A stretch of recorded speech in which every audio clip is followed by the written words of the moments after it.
qualquer semelhança entre estes três heróis desengonçados da comédia norte-americana e da história em quadrinhos Los Tres Amigos, criação coletiva de cartunistas brasileiros, não é mera coincidência.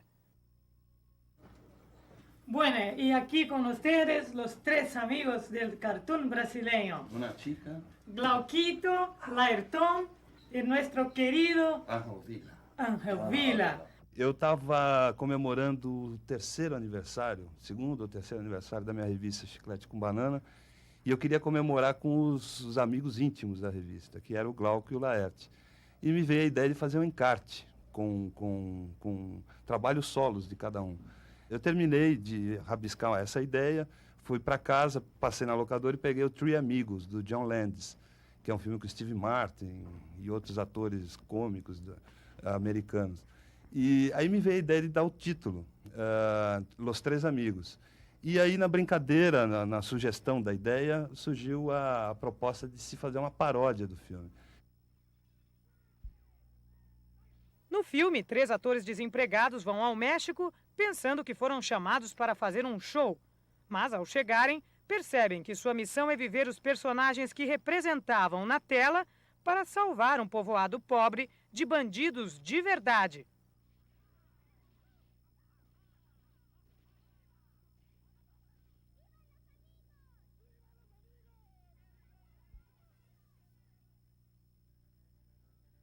A missão destes cartunistas é mais branda: fazer rir. Se em seus trabalhos individuais eles já conseguem, desta vez são eles que se divertem ainda mais trabalhando em trio, na mistura de traços e ideias. É um momento da gente fazer um trabalho diferente do que a gente faz, porque fazer história em quadrinho, fazer humor, fazer esse trabalho que a gente faz é basicamente um trabalho solitário. Você curte a ideia sozinho, você chega nas suas conclusões sozinho, você formula a coisa sozinho. Ao trabalhar junto, essa coisa toda se enriquece, a gente abandona muitos vícios que a gente tem. A gente abandona as ideias prontas, sabe, os clichês de trabalhar, os macetes que a gente tem, e acaba, ao fazer um negócio mais solto, conseguir dar um passo além também, né? Eu acho que a soma dos três é produtiva para os três, né? É enriquecedora para os três. Fazer os três amigos é uma espécie de recreio, assim, é uma hora gostosa. Então é um extra que a gente tem no trabalho, né?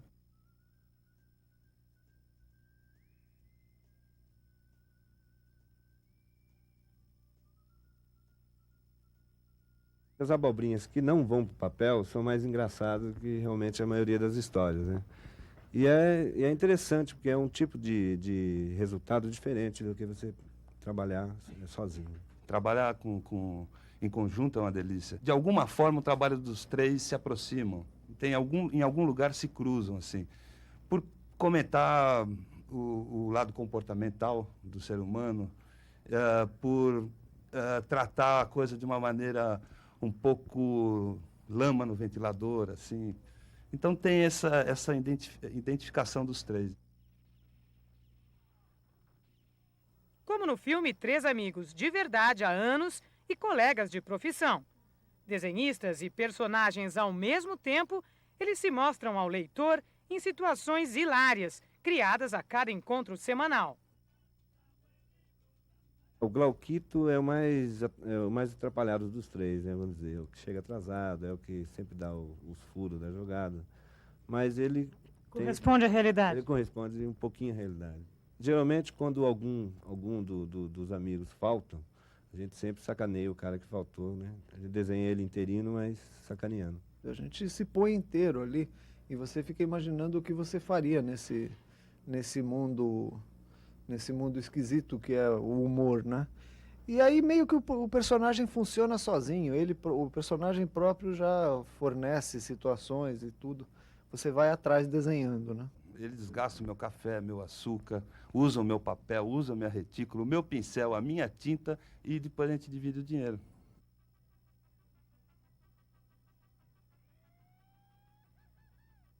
O problema é que o gelê é virginiano, isso aí tem uma importância fundamental, assim. Os virginianos, como você sabe, são organizados, são organizadores, são metódicos, são detalhistas, tal. Isso tudo bate, né? Eu sou geminiano, sou uma coisa dúbia, uma coisa assim que hora tá, hora não tá, não dá para se basear. E o Glauco é o quê? Peixes, né? Não, é peixes. Então o Glauco está sempre nadando. Driblando as diferenças de personalidade, eles realizam um trabalho democrático e ousado. O resultado, pelo fato de ser 3 pessoas trabalhando junto, dá um resultado assim que tem uma qualidade bem melhor do que dupla, ou então alguém fazendo um texto e o outro desenhando. Realmente é uma coisa inédita. O meu traço é o mais limitado, assim, tanto que o Laerte sempre fica com a incumbência de fazer o fundo do desenho, né? E realmente eu acho que compõe pelo fato dos 3 usarem assim, o mesmo tipo de humor e de linguagem também. Novas tiras estão sendo produzidas para, ao lado de cartoons já publicados, comporem o primeiro livro do trio, que já tem capa e contracapa para ser lançado na Bienal. Um novo espaço para os 3 amigos, que já tiveram até propostas para estrelar na televisão. Nós criamos uma ideia, um roteiro, que seria Los Três Amigos contra os Papai Noeles canibales, né? E eram Papai Noéis que devoravam todo mundo, era uma tribo de índio, chamada Papai Noeles canibales. E só que a emissora não gostou, achou que não era o espírito que eles queriam para o Natal e tal, e pediram para a gente mexer no roteiro, e aí, Los Três Amigos se recusam. A brincadeira é no portunhol e no espanhês, e que é a língua de Marisales, né? La tierra de los tres amigos, né? Terra de hombres. De hombres. Sim. De hombres com H grandão. Marisales é entre a Tchecoslováquia e o México, assim. Tem um golfo no meio e Marisales fica ali. Quando eu penso em Marisales, eu penso em Manágua, assim, com ministérios funcionando em barracão, assim, era uma loucura, né? Você não sabia como é que a coisa ia em frente. E cheio de Miguelito, né?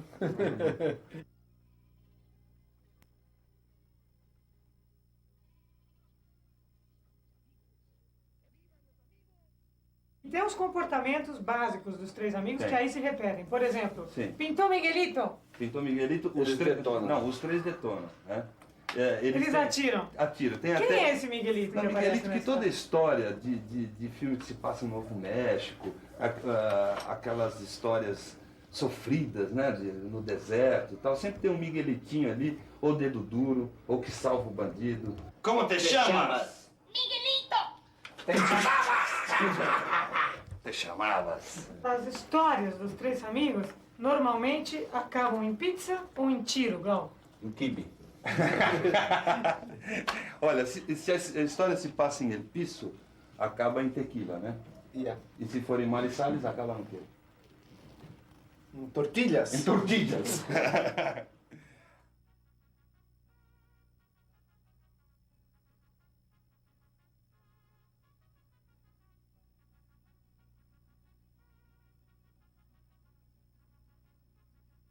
¡Vivan los amigos!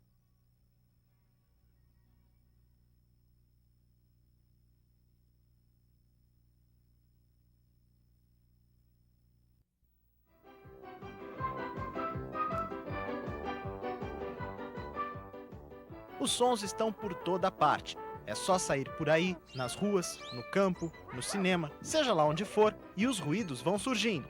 Um depois do outro, ou vários ao mesmo tempo.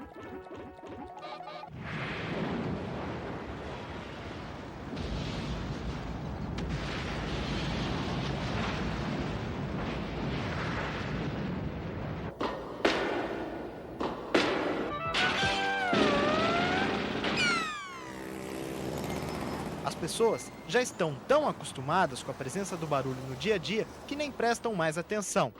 Mas tem quem ande por aí atrás dos sons mais comuns na vida, como a personagem do ator italiano Maurizio Nichetti no filme Volere Volare. Nichetti, que também dirigiu o filme, faz um especialista em sonoplastia de desenhos animados. E ele não esconde a paixão pelos sons numa invejável performance de estúdio.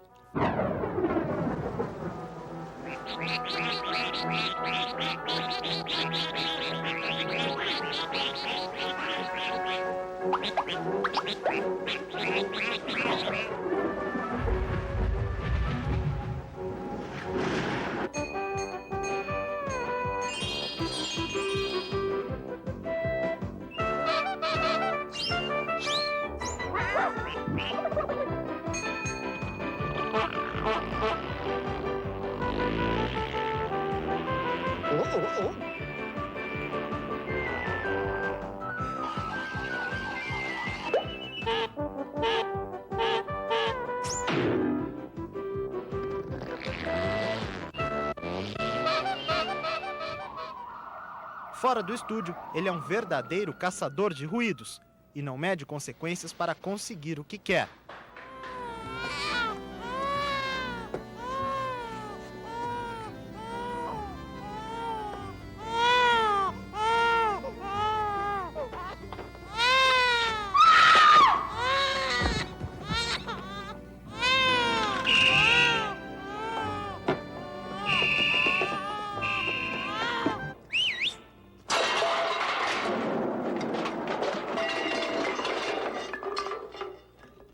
Caduta passante, 12ª.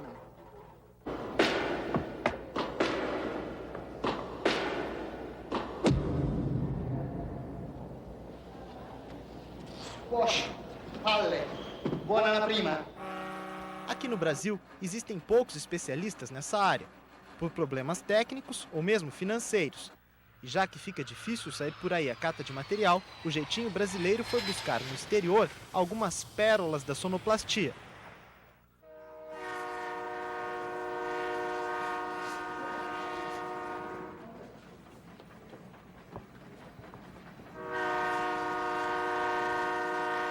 Quem passa aí fora de ouvido atento pode pensar que aqui dentro dessa sala existem trens, navios, aviões, tudo que não caberia numa sala de 2 por 3 metros. Por quê? Porque aqui tem o mais completo banco de sons do Brasil.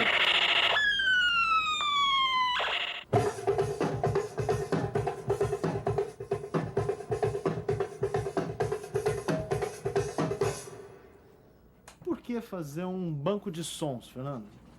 Olha, a ideia nasce da necessidade. Sempre surge quando a gente está apertado, tem obrigação de conseguir determinadas coisas.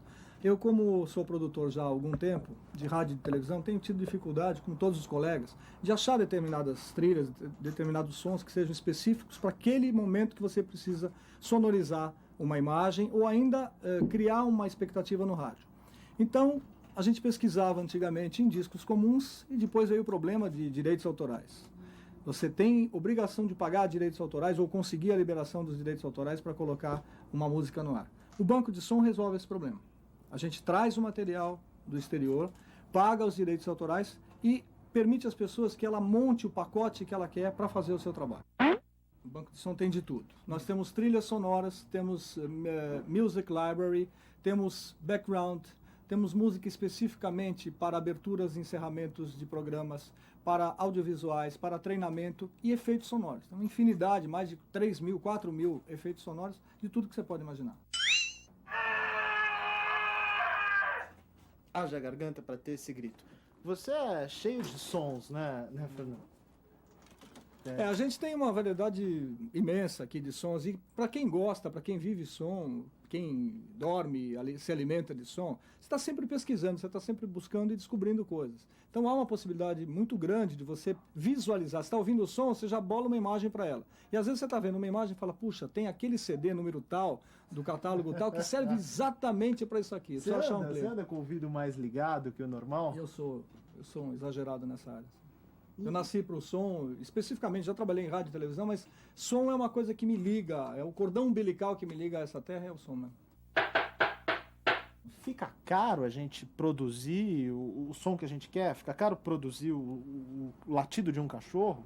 O latido especificamente não, mas para você montar um pacote desses acaba ficando, porque você tem que sair a campo com equipamento de grande qualidade, de fidelidade, e isso custa caro. Então, o mais interessante hoje é você trabalhar com esse material que vem pronto, e se você puder criar também, tudo bem.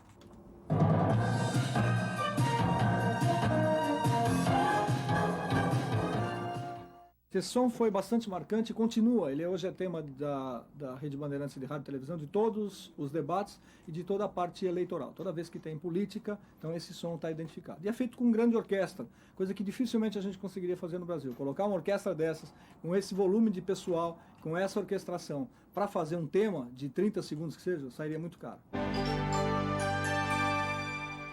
Um conjunto de 8 músicos mais um coro para você fazer um jingle de 30 segundos custa em média $5.000. Sai bem mais barato, sai 10%.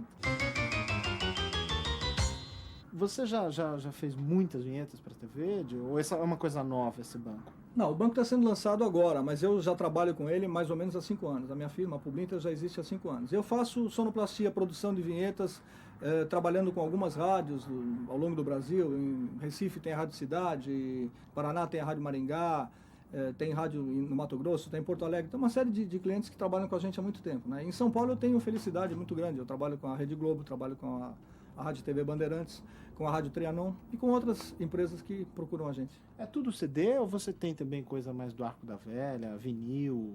Tem muita coisa em vinil. Das minhas primeiras viagens, há 10 ou 12 anos atrás, quando eu comecei a ir para o exterior, eu trouxe muita coisa de vinil, mas realmente esse material eu hoje só uso se ele for inédito e não tiver coisa que substitua, porque a gente prefere usar o CD que tem uma qualidade muito melhor.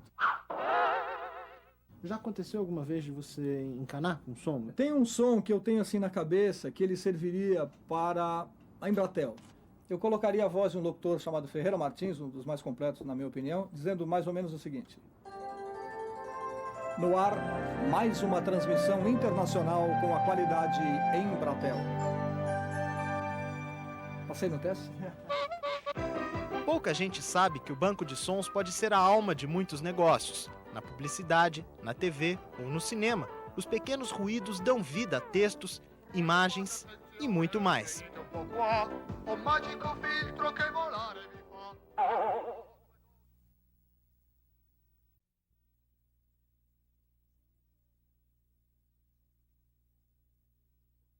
Para você, essas imagens significam apenas pessoas andando na rua. Mas para os publicitários, são todos consumidores em potencial. Exatamente por isso, a concorrência entre dois produtos pela preferência do público pode muitas vezes se transformar numa verdadeira guerra.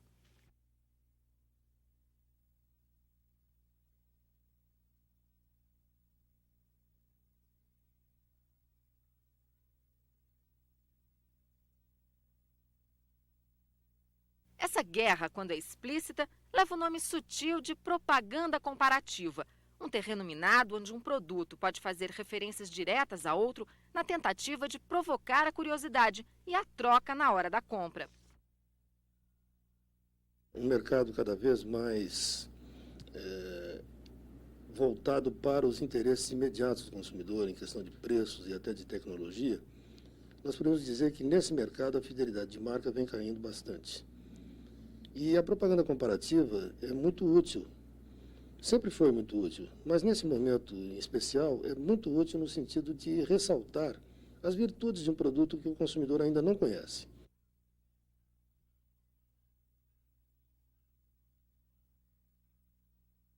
Além de cumprir a função de atrair o consumidor, a propaganda comparativa acaba sempre virando notícia. A guerra entre dois produtos consegue o que no final das contas as agências mais desejam: publicidade. Foi o que aconteceu no carnaval deste ano. A briga entre as duas cervejas campeãs do mercado cresceu tanto que acabou virando discussão nacional. Como cada uma delas apostou verbas milionárias em capitais diferentes, responder qual a melhor cerveja significou escolher também qual o melhor carnaval, do Rio ou de Salvador.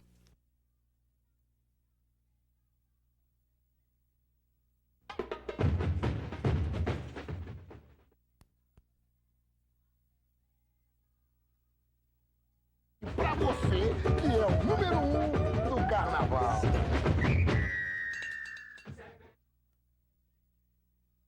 Na mídia, desde o ano passado, a briga entre os dois maiores jornais de São Paulo já virou atração para o público paulista, que pode nem saber quem vende mais, mas com certeza aguarda curioso o lançamento de cada nova campanha.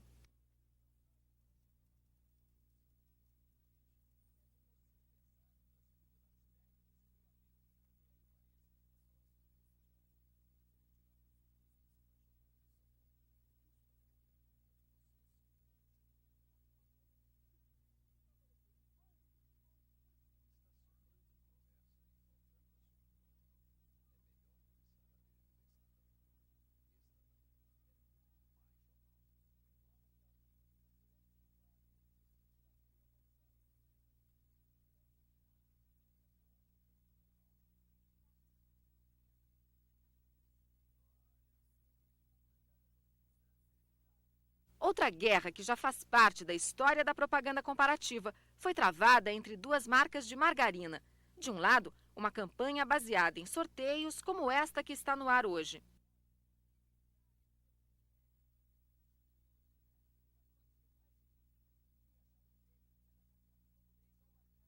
No campo adversário, uma sátira aos concursos.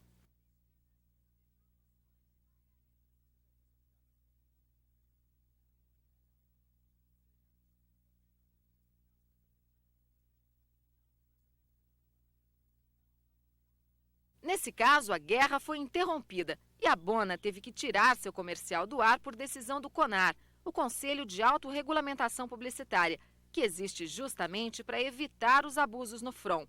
O CONAR considerou que a brincadeira com o concorrente prejudicava a imagem dos concursos e era pesada demais ao criar uma marca de mentirinha para a comparação, a margarina Malícia.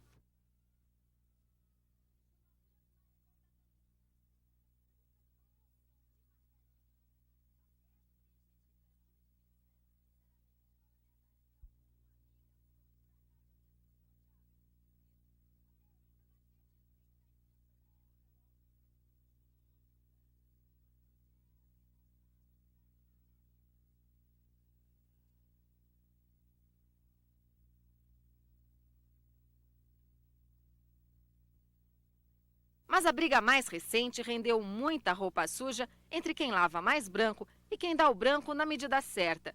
Para o lançamento de um novo sabão em pó, a agência W Brasil brincou com o concorrente mais tradicional do mercado.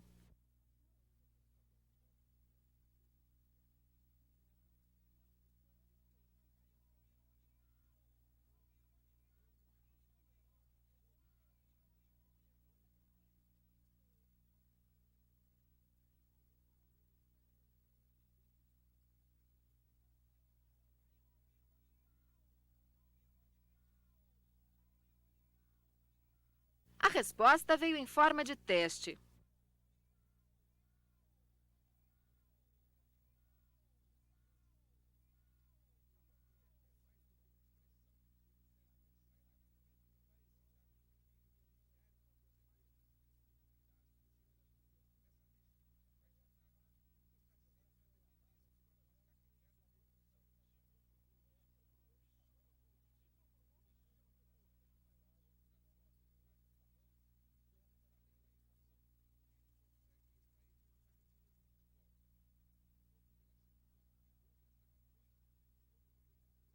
E a tréplica não demorou.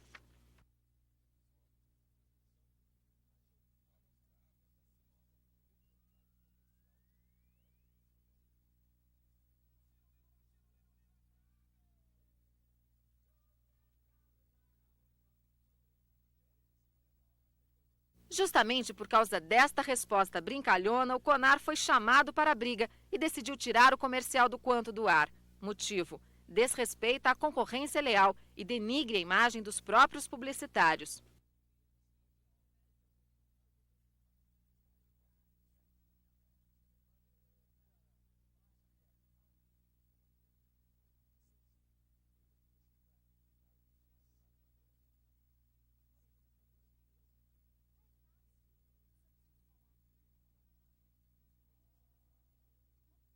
Eu acredito que a resposta do concorrente, o Quanto, no caso, foi infeliz, pelo menos uma delas, quando tentou desmoralizar o teste feito pelo OMO, e no momento que ele fazia isso, ele desmoralizava a instituição publicitária, ele colocava em dúvida perante os consumidores, não apenas o anúncio do OMO, mas todos os anúncios que os consumidores estariam assistindo. E isso é uma coisa que nós, publicitários, não podemos deixar que aconteça.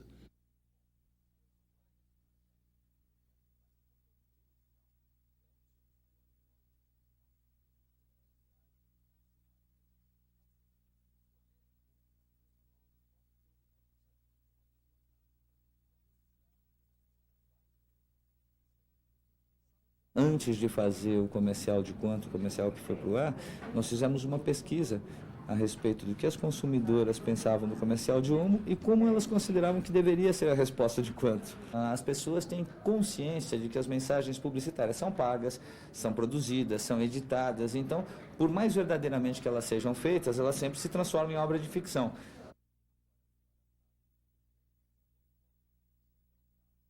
A intenção nossa não é de começar nenhuma guerra de sabão, é apenas expor o produto nosso que tem um diferencial tão grande em relação ao mercado.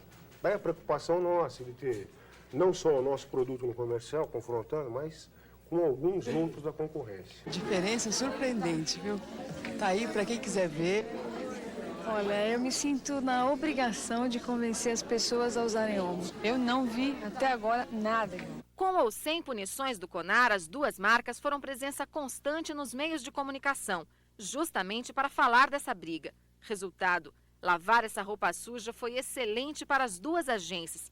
E o consumidor, será que entendeu? O brasileiro deseja, ele gosta da propaganda comparativa. Se essa briga for pautada pela agressividade de ambas as partes, eu não tenho dúvida que o telespectador não gostaria. Se ela for pautada pelo talento e pela inteligência, ela é uma diversão a mais. E a única coisa ruim que pode acontecer para a publicidade é a falta de talento. E nessa guerra declarada, o talento é mesmo uma das principais munições, até na hora de pedir para o concorrente uma trégua. Ou será só mais uma nova batalha?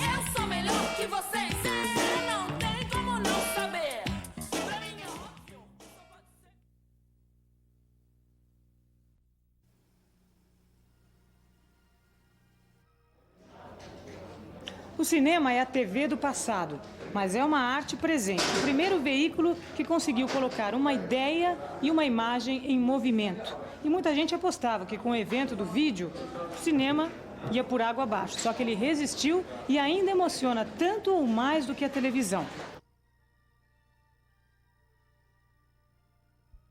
E da telinha para o telão, as diferenças são ainda maiores se descobertas por trás das câmeras. Por isso, o Vitrine veio espionar um dia de filmagem de um longa-metragem nacional. Estamos invadindo o set de Capitalismo Selvagem, filme de André Klotzel com elenco global e ajuda financeira de uma TV alemã. No roteiro, uma história com clima de novela folclórica. Um empresário dividido entre sua vocação para ganhar dinheiro e sua origem indígena.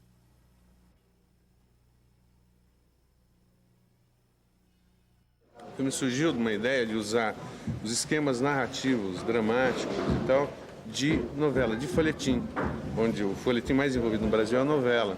Mas ele não está toda hora referenciando a televisão, não está toda hora com essa referência da televisão presente. Para transformar a história do papel em ação, buscando qualidade e realismo, é preciso contar com gente especializada, apaixonada e sem limite de tempo.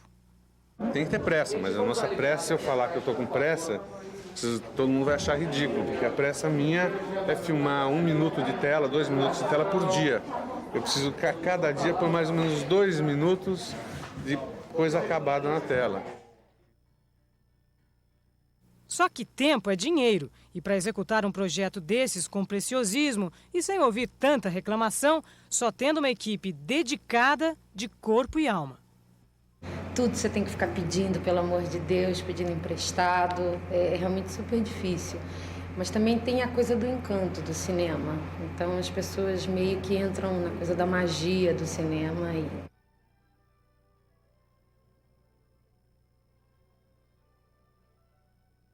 Tudo que aparece em cena pode parecer detalhe, mas é essencial. A roupa, então, nem se fala. O ator só está completo se a roupa cai bem e tem a cara do personagem. A pessoa está fazendo um personagem, mas também tem que se sentir bem na roupa, né? Mesmo que esteja fazendo um personagem que não é a pessoa, ela também tem que se sentir legal, né? Mas vocês estão fazendo roupa para um filme que chama Capitalismo Selvagem. E que só o nome já dá para entender que vai ter um lado bem capitalista. Um lado bem selvagem. E um lado bem selvagem, inclusive de roupa. Também. Foi complicado aí? Não. Achar os extremos nas roupas? Não, acho que não. A gente tem, inclusive, aqui o lado... Cadê o lado selvagem? Cadê o lado capitalista? Você está convivendo lado a lado aqui, você pode ver...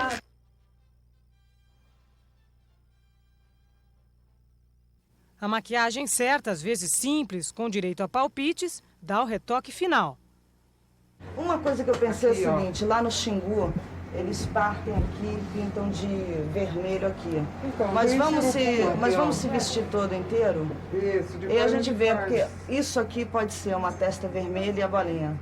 Pode. Aí a gente vê. Pode fazer um tracinho aqui também, assim, no cantinho, fica lindo. 0 a 0? 0 a 0. 0 a 0. Agora eu vou ficar bonito. Mais bonito ainda, né? Mas beleza, por mais fundamental que seja, aqui vem em segundo plano. O importante mesmo é manter o mesmo clima, o mesmo ambiente da cena anterior. Senão, na hora de assistir o filme, alguém no meio do público pode perceber uma gafe, como algo que aparece numa cena e some na tomada seguinte. Aí, sobra para continuista. É o quadro, em geral. Você é responsável por tudo. Objetos de cena, a posição de atores, cabelo, enfim, maquiagem, roupa. O cinema, você já tem, desde o primeiro dia, você já sabe a história inteira. Você sabe que você vai ter mais tempo. Televisão não, televisão é sempre para ontem, né? Tá sempre atrasado. No cinema, hoje é hoje. A espera para uma única cena parece não ter fim. Cada um aguarda no seu estilo. Nos testes finais para o início da filmagem, o homem do som está pronto. Mas ele sabe que tudo que ele grava com tanto cuidado aqui no estúdio vai ter que ser refeito depois. O som guia, como eu disse, é o som referência para posterior dublagem. O filme ele tem que ter a pista de som para quando o ator for dublar, ele é muito mais fácil, ele tem um som já de referência para dublagem. A essa altura, a luz, o ângulo, a enquadração já estão muito bem ensaiados. É só rodar o filme e esperar a reação do público. O impacto visual é para ser uma coisa do nosso mundo, mas do nosso mundo tem muitos mundos. Tem o mundo da Umbanda, tem a representação da Umbanda, tem uma porção de níveis de representação popular, de cor, de enquadramento, de luz. É isso que a gente está procurando, quer dizer, uma coisa real, mas não uma coisa ultra realista. O que assusta mais? Quer dizer, para você essas alturas não assustam, mas essa câmera... Ou a do cinema? Ou a do cinema, que é maior. Eu acho que são qualidades de trabalho diferentes. A televisão tem que ser mais rápida, né? A televisão tem que ser um rendimento mais instantâneo, mais industrial, né? Mas aqui não, o cinema é um clima todo de delicadeza, há tempo para elaboração, para criação, é muito bom.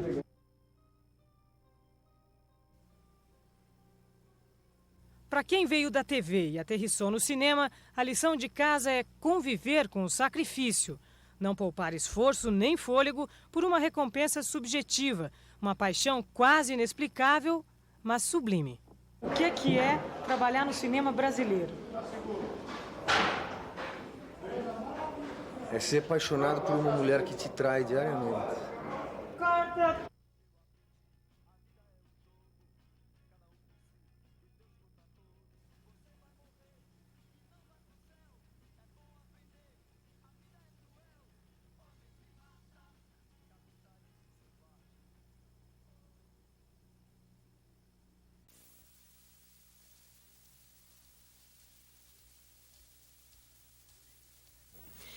Durante 30 dias, esta casa viveu uma história de cinema.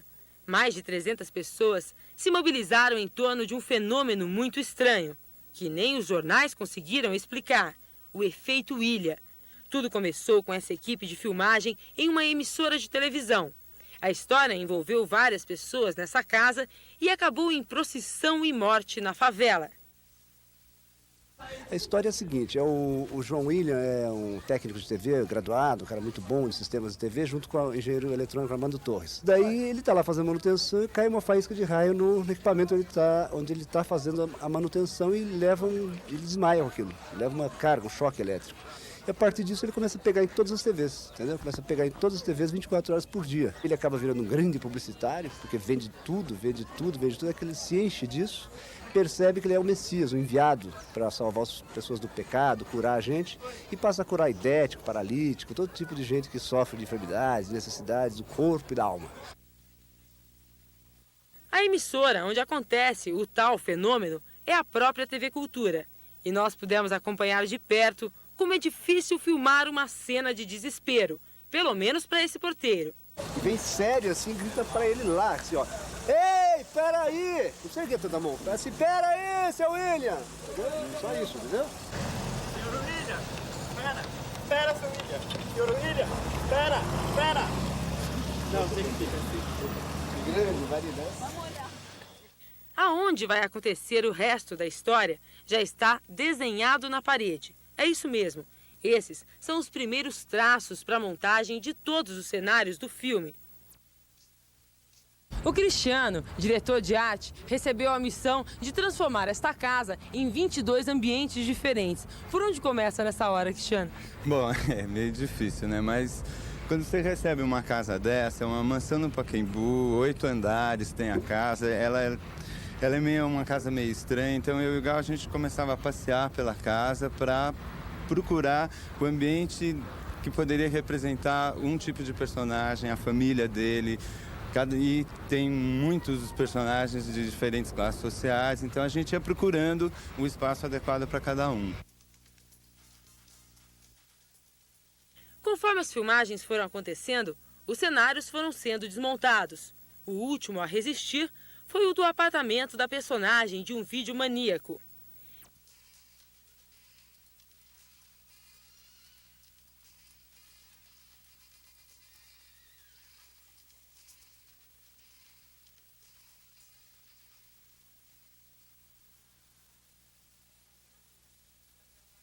Mas nem todas as cenas precisaram de montagem de cenários. Quando o personagem principal se transforma num mensageiro de Deus, as filmagens se transferem para essa favela. Afinal, aqui é o lugar certo para mostrar que as pessoas acreditam em Messias. Para fazer uma empregada doméstica que gosta de cantar em seu barraco, a produção foi buscar uma cantora profissional. A Diel é a Irene neste filme.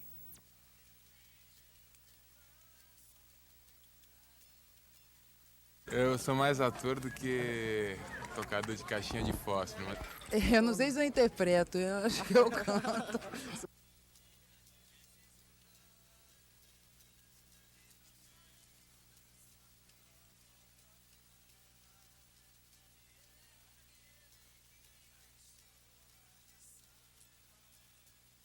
Esse sambinha saiu no intervalo das filmagens.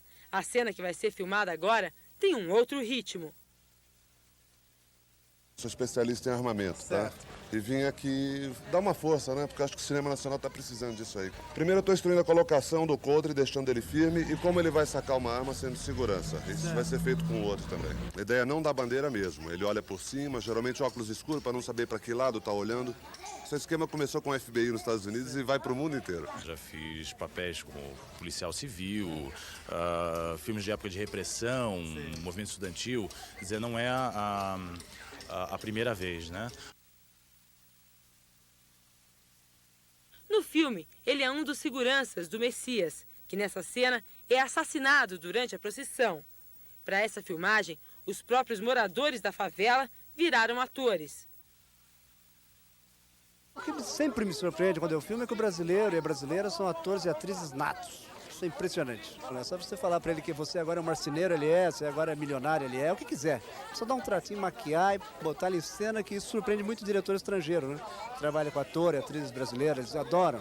Isso que é muito versátil, impressionante como é rápido o que eles pegam. As pessoas humildes, em geral, elas têm uma facilidade maior de interpretar, né? Acho que pela condição de vida mesmo. Então a gente está fazendo a cena onde se passa numa favela e eles moram aqui. Então acho que nada melhor do que eles para interpretar os próprios favelados, né? Apesar do talento dos brasileiros, as cenas que envolvem figurantes são sempre as mais difíceis de serem filmadas. É que é difícil mesmo organizar tanta gente. Esta é a última cena do Efeito Ilha. Envolve mais ou menos uns 100 figurantes. Eles já tiveram que repetir umas 5 vezes. Quando o Messias morre, os figurantes têm que fugir assustados. Mas nem todos conseguem fazer isso com naturalidade. Estou conseguindo ficar cego nem um minuto. Por quê? Porque é muito engraçado ele morrendo. Já morreu umas 10 vezes e fica vivo de novo. Um dá rir, outro ri, outro também tem que rir, né? Vai no embalo. Não serve para ser figurante? Aham. Nesse caso, quem tem que dar um jeito para a coisa é a assistente de direção. O que é mais difícil? Eles são muito teimosos. Eles não têm a ideia da importância que é obedecer o que a gente está falando, entendeu? É muita gente, é muita criança. Eles não obedecem, eles xingam. Vai, câmera! Oi! Ação!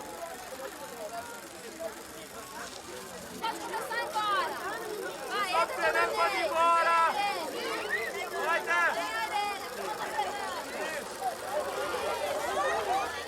Para ver o resultado de toda a filmagem, você vai ter que esperar até junho do ano que vem, quando o Efeito Ilha deve ser lançado.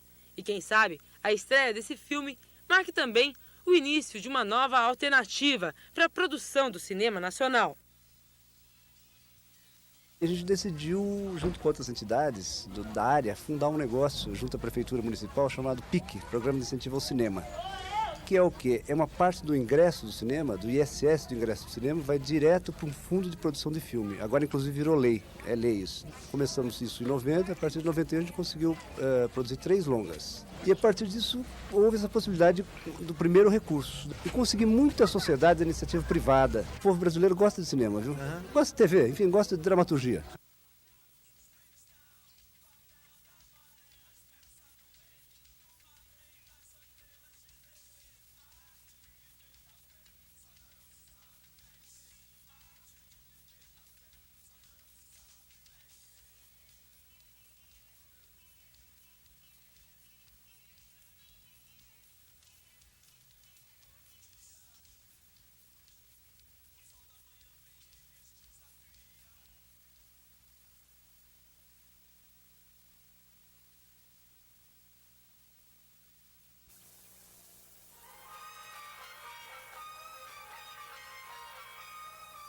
Quem assiste a um desses especiais de fim de ano não faz ideia do trabalho que dá para gravá-los.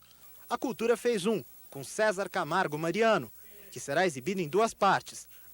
Ao todo, serão aproximadamente 2 horas de programa. Mas para chegar nisso, foram necessárias semanas e mais semanas de gravações, em estúdio, pelas ruas de São Paulo e até debaixo d'água.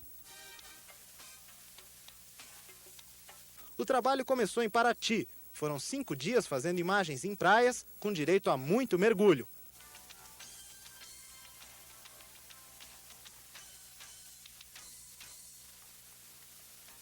Depois, a equipe voltou suas lentes para a mais paulista das avenidas. César Camargo Mariano já fez música especialmente dedicada para a Avenida Paulista. Foi lá mesmo que ele arrumou um tempinho para contar como vai ser o seu especial.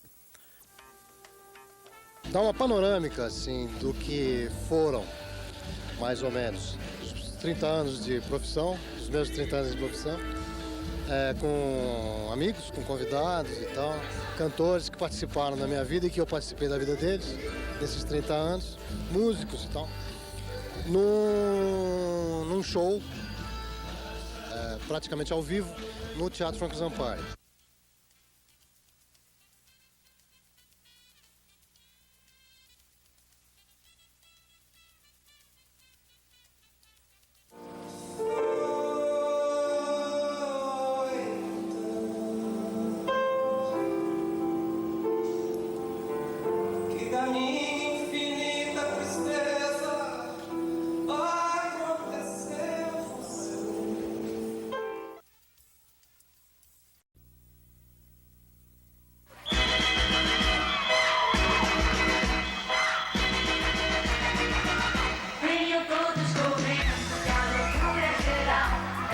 O pessoal chegou aqui? Chegamos, o SBT que trouxe a gente. O ônibus. Por que essa animação toda? Porque tá muito agitado. É mais pra se divertir ou pra se informar? Tudo, nossa, é fantástico. Qual é o programa? Programa de vídeo.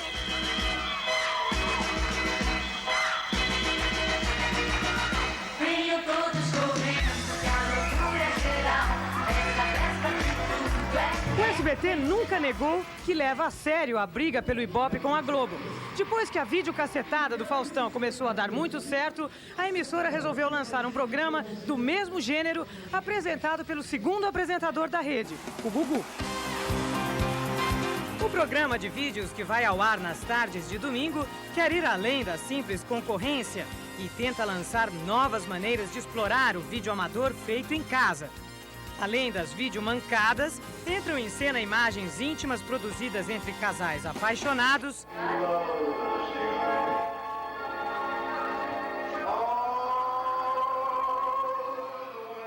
momentos históricos registrados na TV e na própria vida do apresentador, que tem um vasto arquivo. No primeiro programa exibido, Gugu aproveitou o seu acervo para colocar em prática a política da boa vizinhança televisiva. O próprio Faustão aparece então como apresentador do Perdidos da Noite, recebendo Gugu Liberato como convidado. Querido do Augusto Liberato, muito obrigado. Tô vendo que o Ibope é bom, né? Aqui, é tudo contratado aqui.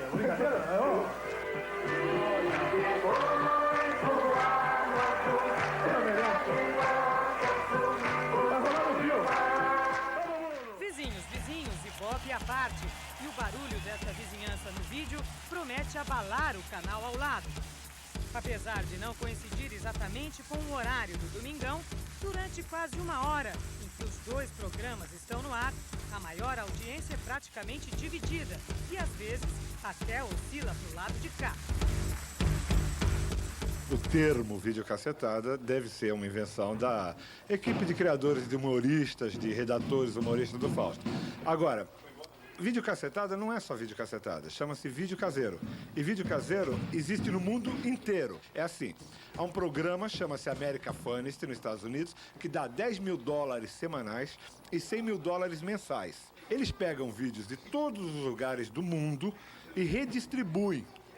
Então, por exemplo, eles pegam os vídeos aqui do Brasil, do Fausto, mandam para o Japão, pegam do Japão, mandam para a Inglaterra, da Inglaterra, manda para Estados Unidos, e assim vão fazendo intercâmbio e vinha desembocar tudo no Fausto. Como eu gostaria também de ter vídeos caseiros, outros produtores no mundo inteiro deveriam também ter essa concorrência em seus países. E foi por aí que eu saí. Eu fui procurar as TVs concorrentes que nos outros países não tivessem esse cartel do America Funniest. O novo programa do Gugu normalmente é gravado às sextas-feiras e o trabalho começa bem antes do Boa Tarde do apresentador. Técnicos e contra-regras preparam o palco e alguns acessórios para contagiar a plateia com o clima escolhido para abrir o programa. O de hoje tem a ver com filmes de terror. Começa com iluminação baixa e fica catacumba. Quer ver? Cai um pouco a iluminação, você não apaga de uma vez. Você vai caindo com a iluminação, aí ele vai pedir pro áudio. Olha o som, tem que ter som, tem que ter clima. Quando o público é liberado para entrar no teatro, 4 assistentes entram em ação para controlar os ânimos e indicar onde cada um deve sentar.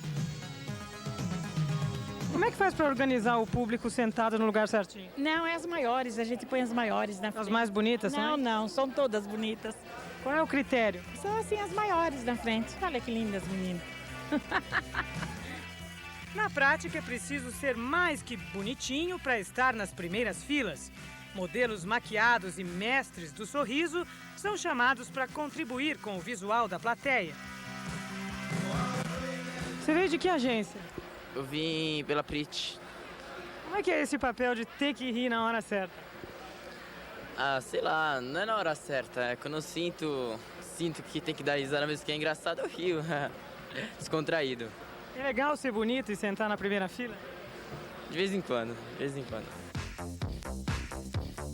Atrás do cenário, o diretor-geral do programa dá instruções para os atores do show de horror assustarem o público na hora certa, que é logo depois de o Gugu entrar e abrir o programa. Enquanto isso, no palco do teatro, quem rouba a cena é o Liminha, que aqui faz de tudo um pouco, mas que é incomparável na arte de inflamar o auditório. Tem que dar uma alegria, transmitir força positiva, que assim o Gugu já entra com a estrela que ele tem e com a positividade que ele tem, ajuda a alegrar mais o programa. Bom, o ambiente aqui no camarim dos jurados é sempre animado, mas parece que tem um segredo para tudo isso. Quem prepara o espírito de todo mundo aqui é o Vasconcelos. É verdade que você prepara o espírito para eles ficarem assim tão alegres, contando piada todo dia? Não. É porque todo mundo aqui é alegre realmente. Mas a gente de vez em quando dá uma colher de chá e conta a historinha.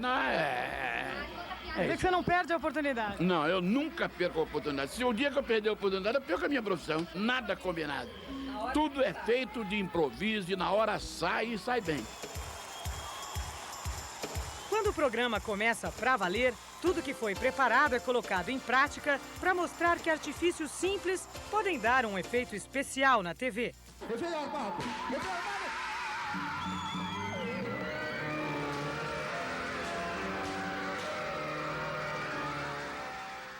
Ainda na onda de horror, Gugu mostra como uma boa maquiagem pode transformar uma pessoa comum num verdadeiro monstro. E coincidência ou não, o vencedor do concurso de videomaker da semana também escolheu um tema fantasmagórico para a sua produção premiada.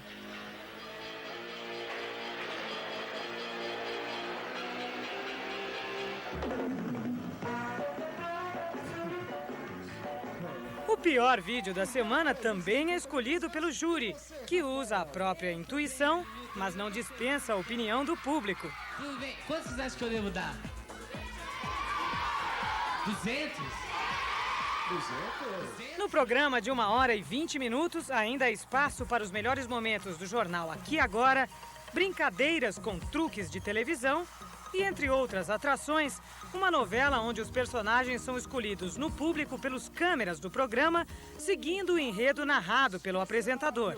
Lá estava ele, o Senhor Camarão! Era a Dona Baleia! Acompanhar o Gugu no palco com a câmera no ombro é difícil, né? Bastante difícil mesmo. Apesar do programa ser gravado, ele é feito num esquema quase de ao vivo, né? De vez em quando vai um desfoquezinho pro ar. Ah, isso é normal. Tem coisas muito rápidas que a própria câmera não ajuda, né? Será que foi uma piranha?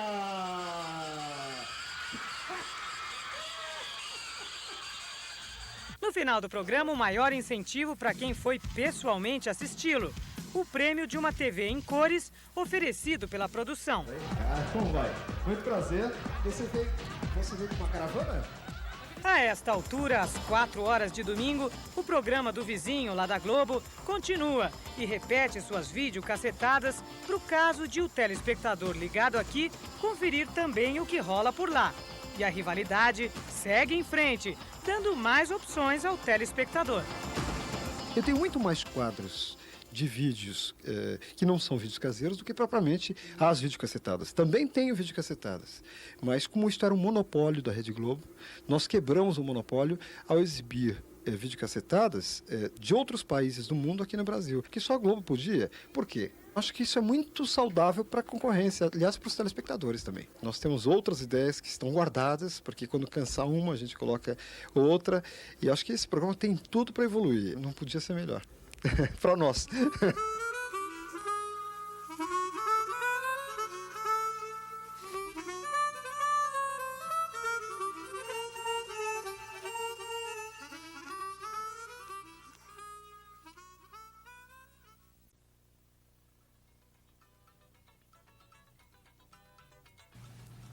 A primeira impressão é de que nós estamos numa videolocadora, mas estas não são fitas de diversão, de entretenimento. Aqui funciona a BVP, Associação Brasileira de Vídeo Popular. Estas fitas são documentários para escolas, faculdades, eventos culturais, realização de reuniões. E quem cuida de tudo isso é a Valéria, é a responsável pela BVP. Como é que surgiu a BVP, Valéria? Bom, a BVP tem 7 anos já de história. Ela surgiu da articulação entre os movimentos sociais, pessoas que começaram a produzir, a utilizar o vídeo em suas atividades, seus projetos de comunicação e educação popular. E, a partir de um primeiro encontro, em 84, esse encontro, as conclusões foi de que precisavam se articular a nível nacional, intercambiar experiências, e, a partir daí, o passo seguinte foi a criação da BVP. A BVP, ela trabalha em diversas frentes e ela trabalha com a capacitação, formação e aperfeiçoamento desses produtores que atuam nesses projetos junto aos movimentos sociais, com a distribuição, intercâmbio de informação e na luta nacional pela democratização da comunicação. Ela está inserida nesse movimento. Todos esses projetos têm por objetivo participar, integrar essa luta que é nacional.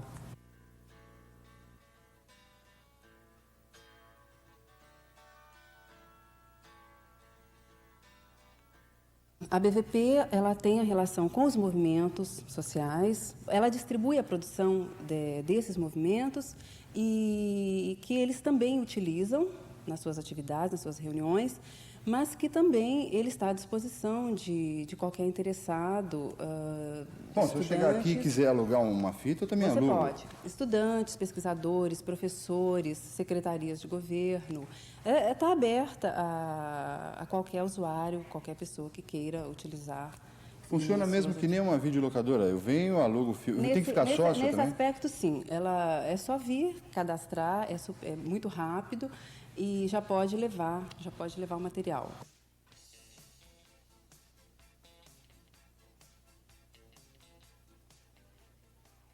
No total, quantas fitas você tem aqui?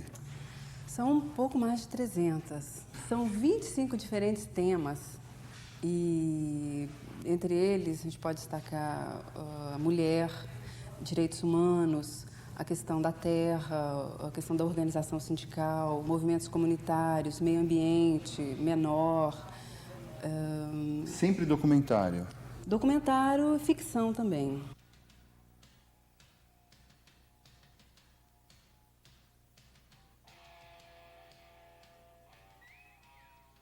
A BVP é responsável pela distribuição de diversos vídeos. Um exemplo é o documentário Todos os Dias São Seus, produzido pela coordenadora do Programa de Saúde da Mulher Negra. O vídeo trata sobre a mulher e a AIDS.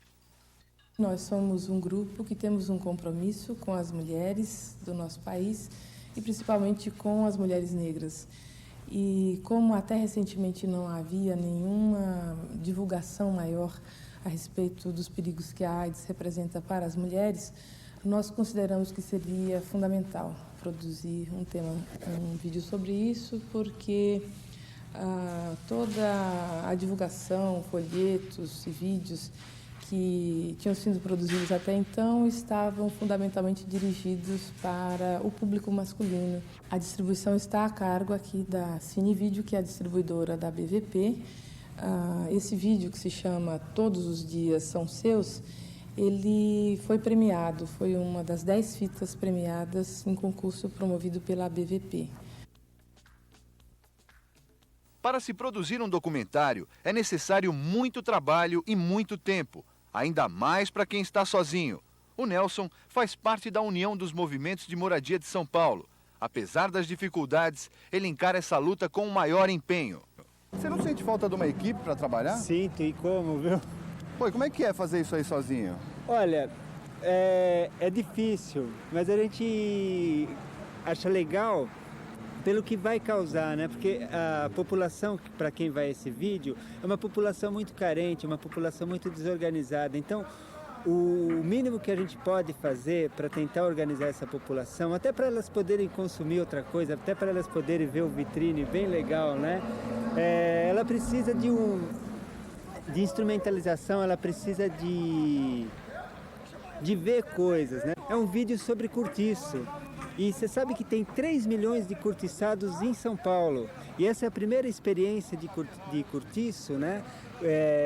Para solucionar o problema de cortiço. Isso é um documentário, para que as pessoas saibam do direito delas.